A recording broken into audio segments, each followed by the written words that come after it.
할렐루야. 사순절 40일 기도학교 제19장 방언기도. 오늘 본문은 사도행전 2장 1절로 4절입니다. 오순절날이 이미 이름에 그들이 다 같이 한 곳에 모였더니 호련히 하늘로부터 급하고 강한 바람 같은 소리가 있어 그들이 앉은 온 집에 가득하며 마치 불의 혀처럼 갈라지는 것들이 그들에게 보여 각 사람 위에 하나씩 임하여 있더니 그들이 다 성령의 충만함을 받고 성령이 말하게 하심을 따라 다른 언어들로 말하기를 시작하니라. 아멘. 하나님께서 우리에게 값없이 주신 선물이 있습니다.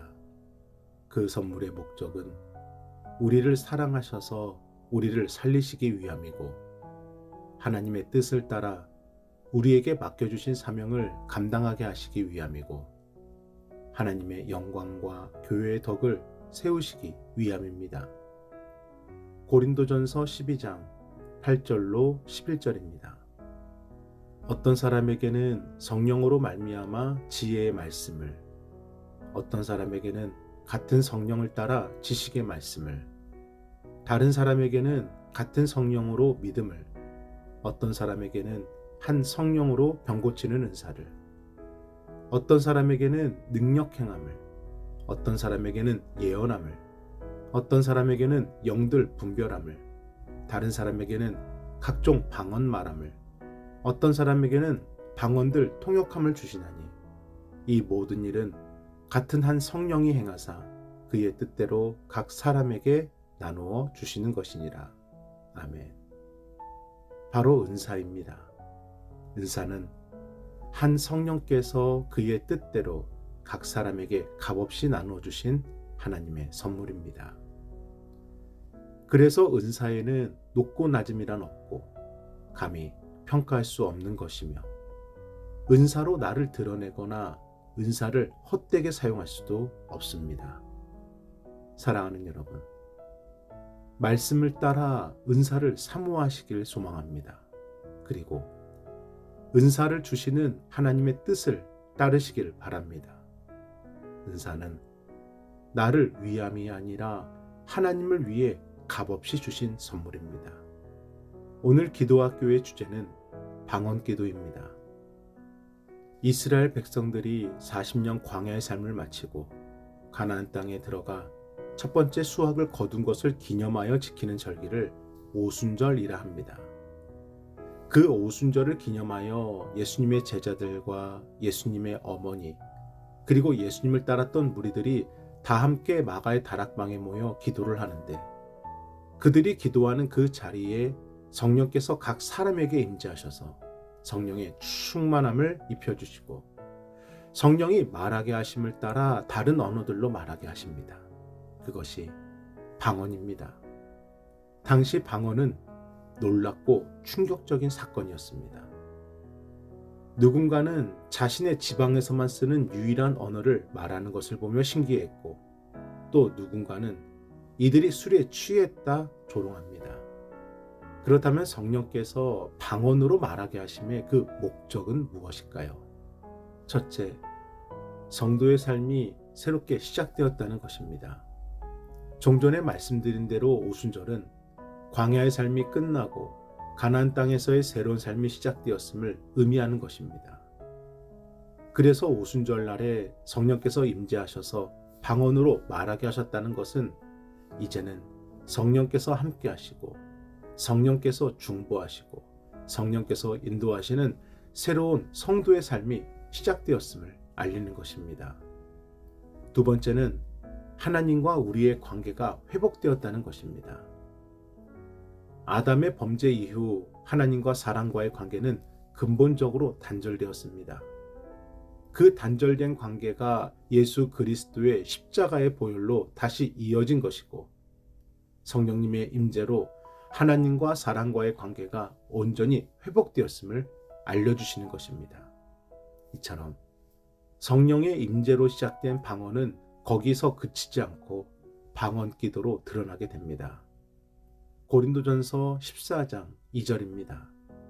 방언을 말하는 자는 사람에게 하지 아니하고 하나님께 하나니 이는 알아듣는 자가 없고 영으로 비밀을 말함이라. 아멘. 방언과 방언 기도는 다릅니다. 방언은 알아들을 수 있는 세상 어딘가에 존재하는 언어이고, 방언 기도는 세상의 언어가 아닌 하나님과 나만이 알 수 있는 영적 대화입니다.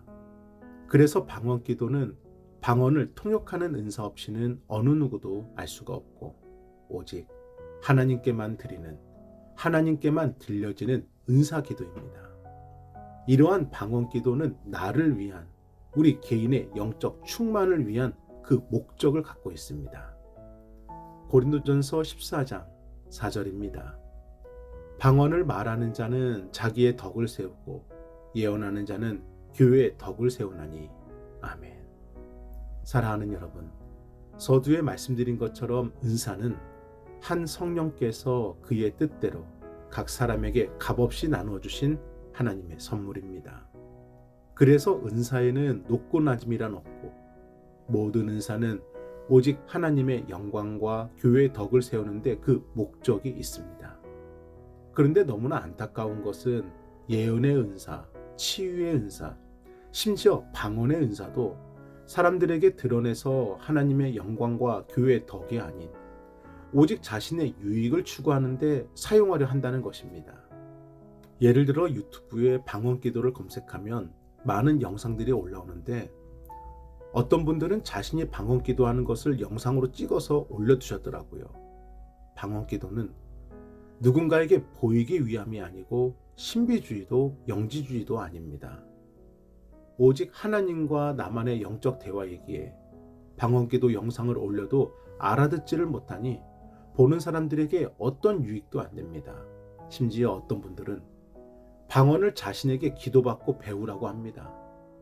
아니, 하나님께서 주시는 하나님의 선물을 왜 자신이 준다는 것인지, 또 은사를 어찌 배울 수 있다고 말하는 것인지, 이러한 은사에 대한 잘못된 생각과 사용은 오히려 사단의 방해일 뿐입니다.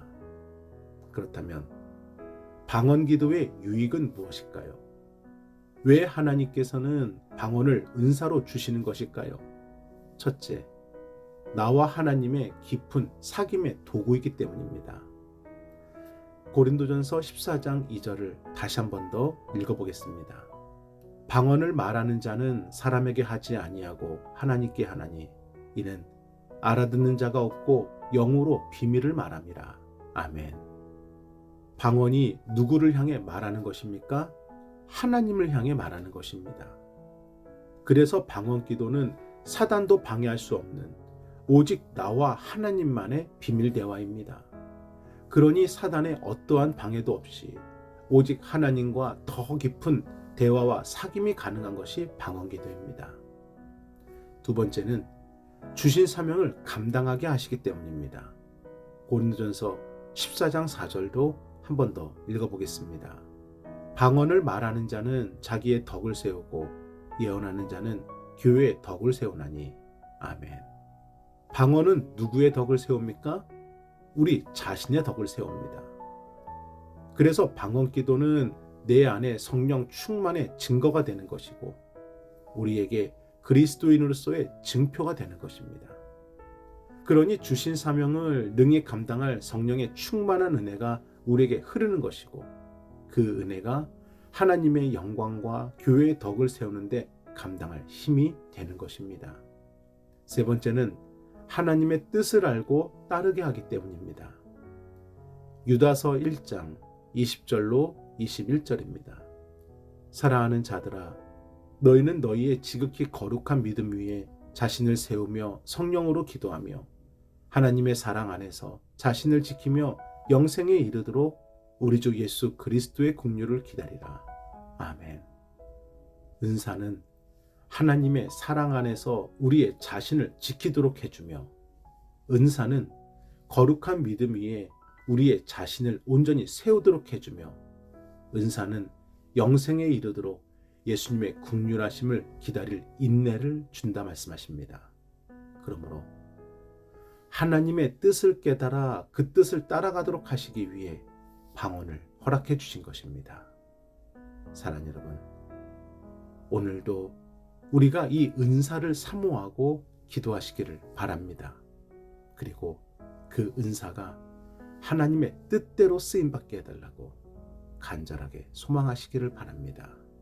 우리 함께 기도하겠습니다.